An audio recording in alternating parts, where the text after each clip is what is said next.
ഒരു തുള്ളി ഓയിലോ പഞ്ചസാരയോ ഒന്നും തന്നെ ചേർക്കാതെ ഏറ്റവും ഹെൽത്തി ആയിട്ടും നല്ല ടേസ്റ്റി ആയിട്ട് റെഡിയാക്കി എടുക്കാൻ പറ്റാവുന്ന ഒരു പലഹാരത്തിന്റെ റെസിപ്പി ആട്ടോ. അതും നമ്മുടെ റാഗി ഉപയോഗിച്ചിട്ടാണ് റെഡിയാക്കി എടുക്കുന്നത്. ഇതുപോലെ നല്ല പഞ്ഞി പഞ്ഞി പോലെ സോഫ്റ്റ് ആയിട്ടുള്ള വായിലിട്ട് അലിഞ്ഞിറങ്ങുന്ന സ്വീറ്റ് ആയിട്ടുള്ള റെസിപ്പി തന്നെയാണ്. അപ്പൊ മിസ് ചെയ്യാതെ എല്ലാവരും ഒരു തവണയെങ്കിലും ഇതുപോലെ ഒന്ന് ട്രൈ ചെയ്ത് നോക്കൂട്ടോ. അപ്പൊ അതിനായിട്ട് മിക്സിയുടെ വലിയൊരു ജാറിലേക്ക് 1 കപ്പ് റാഗി പൗഡറാണ് ചേർത്ത് കൊടുക്കുന്നത്. ഇനിയിപ്പോൾ ഇതേപോലെ റാഗി പൗഡർ ഇല്ലാന്നുണ്ടെങ്കിൽ 1 കപ്പ് റാഗി ഒരു നൈറ്റ് മുഴുവൻ നല്ലോണം തന്നെ സോക്ക് ചെയ്ത് അതൊന്ന് ചേർത്ത് കൊടുത്താലും മതി. ഇതിലേക്ക് 2 കപ്പ് തേങ്ങ ചിരകിയതും കൂടി ചേർത്ത് കൊടുക്കുന്നുണ്ട്. നമ്മൾ എത്രയാണോ റാഗി എടുത്തത് അതിന്റെ ഇരട്ടി വേണം തേങ്ങ ചിരകിയത് ചേർക്കാനായിട്ട്. 2 കപ്പ് വെള്ളവും കൂടി ചേർത്ത് നന്നായിട്ട് ഒന്നുകൂടെ മിക്സ് ആക്കി ശരിക്കും നമ്മുടെ മിക്സിയുടെ ജാറിൽ ഇതെല്ലാം കൂടി ഒന്നുകൂടെ അടിച്ചെടുത്തോണ്ട് വരാം.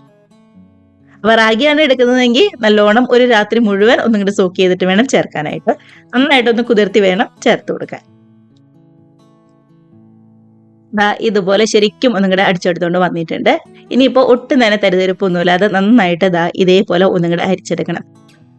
അപ്പൊ ഒരു തവണ മാത്രം അരിച്ചെടുത്താൽ പോരാട്ടോ, ഒരു 2 3 തവണയെങ്കിലും ഇതേപോലെ നന്നായിട്ട് ഒന്നുകൂടെ അരിച്ചെടുക്കണം. ഇതിലേക്ക് ഒരു 3 കപ്പ് വെള്ളവും കൂടി മിക്സിയുടെ ജാറിലേക്ക് ചേർത്ത് ഒന്നും കൂടി നമ്മളൊന്ന് അരിച്ചെടുക്കുന്നുണ്ട്. റാഗി ആയതുകൊണ്ട് നമ്മളൊന്ന് കുറുക്കി എടുക്കുമ്പോൾ പെട്ടെന്ന് ഇങ്ങടെ കട്ടിയാവും. അതുകൊണ്ട് അതനുസരിച്ച് വെള്ളം ചേർത്ത് കൊടുത്ത് അരിച്ചെടുക്കാനായിട്ട് ശ്രദ്ധിക്കുക. ഞാനിവിടെ മൊത്തം 5 കപ്പ് വെള്ളമാണ് ചേർത്ത് കൊടുക്കുന്നത്.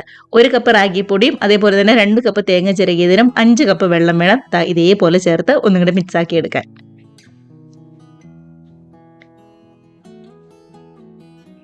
ആദ്യത്തെ 2 കപ്പ് വെള്ളം നമ്മൾ റാഗിയും തേങ്ങയും അടിച്ചെടുത്തപ്പോൾ ചേർത്തു. അതുകൂടാതെ 3 കപ്പ് ഇതേപോലെ അരിച്ചും കൂടി എടുത്തിട്ട് വേണം റെഡിയാക്കി എടുക്കാനായിട്ട് കേട്ടോ. കേട്ടോ, നല്ലോണം തന്നെ വേസ്റ്റ് ഒക്കെ ഇതേപോലെ വന്നിട്ടുണ്ട്. അപ്പം നമ്മൾ ആകെ ഒരു തവണ മാത്രമേ അരിച്ചെടുത്തിട്ടുള്ളൂ. ഇനി നമുക്ക് ഒരു തവണയും കൂടി നന്നായിട്ട് തന്നെ ഒന്നും കൂടെ അരിച്ചെടുക്കണം.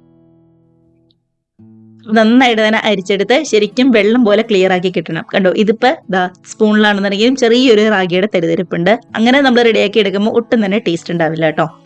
അതുകൊണ്ട് തന്നെ ഒട്ടും തന്നെ തരിതരിപ്പില്ലാതെ ഇതേപോലെ ഒരു തുണിയിലൂടെ ഒന്നും കൂടി ഒന്ന് അരിച്ചിട്ട് വേണം നമ്മൾ റെഡിയാക്കി എടുക്കാനായിട്ട്. ഒന്നായിട്ടോ അല്ലാന്നുണ്ടെങ്കിൽ ഇതേപോലെ 2 3 തവണയായിട്ട് നന്നായിട്ട് തന്നെ പിഴിഞ്ഞ് ശരിക്കും വേസ്റ്റ് ഒക്കെ കളഞ്ഞ് വെള്ളം പോലെ നമുക്ക് റെഡിയാക്കി എടുക്കാം. ഇതുപോലെ ഒരു തുണി എടുക്കുകയാണെന്നുണ്ടെങ്കിൽ ഒട്ടും തന്നെ തരിതരിപ്പൊന്നുമില്ലാതെ നല്ല ക്ലിയർ ആയിട്ട് നമുക്ക് കിട്ടും കേട്ടോ.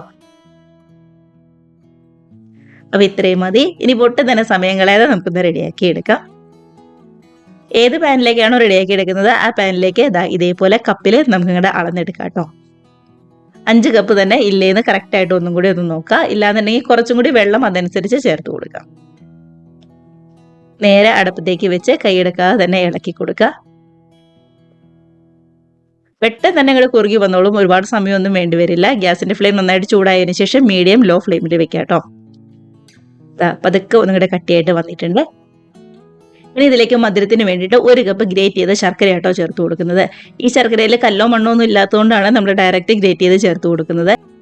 ഇല്ലാന്നുണ്ടെങ്കിൽ 1 കപ്പ് ശർക്കര കുറച്ച് വെള്ളം ചേർത്ത് ഒന്നും കൂടെ അരിച്ച് ചേർത്ത് കൊടുത്താലും മതി കേട്ടോ.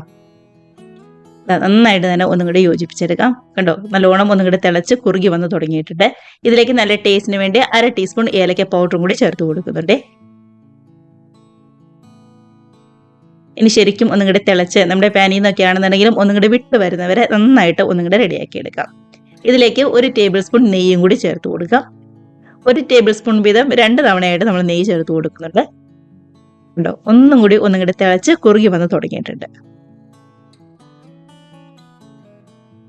2 തവണയായിട്ട് 2 ടേബിൾ സ്പൂൺ നെയ്യും കൂടി ചേർത്ത് നന്നായിട്ട് ഒന്നും കൂടെ മിക്സ് ആക്കി പാനിൽ നിന്നൊക്കെ ശരിക്കും ഒന്നും കൂടെ തിളച്ച് ഇതേപോലെ വിട്ട് വന്ന് തുടങ്ങുമ്പോൾ ഗ്യാസ് അങ്ങ് ഓഫ് ചെയ്യാം. റാഗി ആയതുകൊണ്ട് തന്നെ നല്ല കട്ടിയായിട്ട് വന്നോളും തണുത്ത് കഴിയുമ്പോൾ.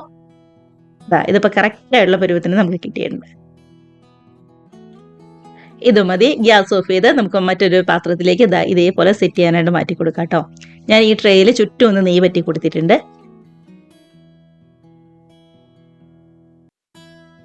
ഇതേപോലെ അങ്ങ് ഒഴിച്ച് നന്നായിട്ട് തന്നെ ഒന്നും കൂടെ തണുത്ത് ശരിക്കും സെറ്റായിട്ട് വന്നതിന് ശേഷം നമുക്കിവിടെ കട്ട് ചെയ്ത് കഴിക്കാവുന്നതേ ഉള്ളൂ. അപ്പോൾ ഇത്രയേ ഉള്ളൂ നമ്മുടെ റെസിപ്പി എന്ന് പറയുന്നത്. റാഗി ഒന്നും കൂടെ അരിച്ചെടുക്കുമ്പോൾ നന്നായിട്ട് ഒന്നും കൂടെ ശ്രദ്ധിച്ച് മാത്രം അരിച്ചെടുത്താൽ മതി. നന്നായിട്ട് തണുത്ത് കഴിഞ്ഞപ്പോൾ ഞാൻ 2 മണിക്കൂർ ഫ്രിഡ്ജിനും കൂടി വെച്ച് ഒന്നും കൂടി ഒന്ന് തണുപ്പിച്ചെടുത്തിട്ടുണ്ടായിരുന്നു. അപ്പോൾ ഇത്രയേ ഉള്ളൂ. ഇനി മറ്റൊരു പാത്രത്തിലേക്ക് ഇതേപോലെ മാറ്റി ചെറിയ ചെറിയ പീസായിട്ട് നമുക്ക് ഇവിടെ കട്ട് ചെയ്ത് കഴിക്കാം. ഏറ്റവും സിമ്പിൾ നല്ല ഹെൽത്തി ആയിട്ട് റെഡിയാക്കി എടുക്കാൻ പറ്റാവുന്ന ടേസ്റ്റി ആയിട്ടുള്ള പലഹാരം തന്നെയാണ്. മിസ് ചെയ്യാതെ എല്ലാവരും ട്രൈ ചെയ്ത് നോക്കുക കേട്ടോ. നമ്മുടെ ഹൽവയൊക്കെ ഉണ്ടാക്കുന്നതിന്റെ അത്രയും ഒരു കട്ടിപ്പില്ല, കുറച്ചും കൂടി ഒന്ന് നല്ല പഞ്ഞി പോലെ സോഫ്റ്റ് ആയിട്ടാട്ടോ ഇരിക്കുന്നത്. നമ്മുടെ വായിലിട്ട് അലിഞ്ഞിറങ്ങുന്ന ആ ഒരു ടേസ്റ്റ് എന്നൊക്കെ പറയില്ലേ, അത്ര സോഫ്റ്റ് ആയിട്ടാണ് ഇരിക്കുന്നത്. കണ്ടോ? അപ്പൊ ഇത്രയേ ഉള്ളൂ റെസിപ്പി എന്ന് പറയുന്നത്. ട്രൈ ചെയ്ത് നോക്കാം. വീഡിയോ റെസിപ്പിയൊക്കെ ഇഷ്ടമായിട്ടുണ്ടെങ്കിൽ ഒന്ന് ലൈക്ക് അടിച്ച് ഷെയറും കൂടി ചെയ്യാനും, ആദ്യമായിട്ട് നമ്മുടെ ചാനൽ ആരെങ്കിലും കാണുന്നവരുണ്ടെങ്കിൽ ചാനലും കൂടി സബ്സ്ക്രൈബ് കൂടി ചെയ്യാനായിട്ട് മറക്കല്ലേ. നമുക്ക് പുതിയ പുതിയ അടിപൊളി വീഡിയോസ് റെസിപ്പീസ് ഒക്കെ ആയിട്ട് വീണ്ടും കാണാം. ബൈ.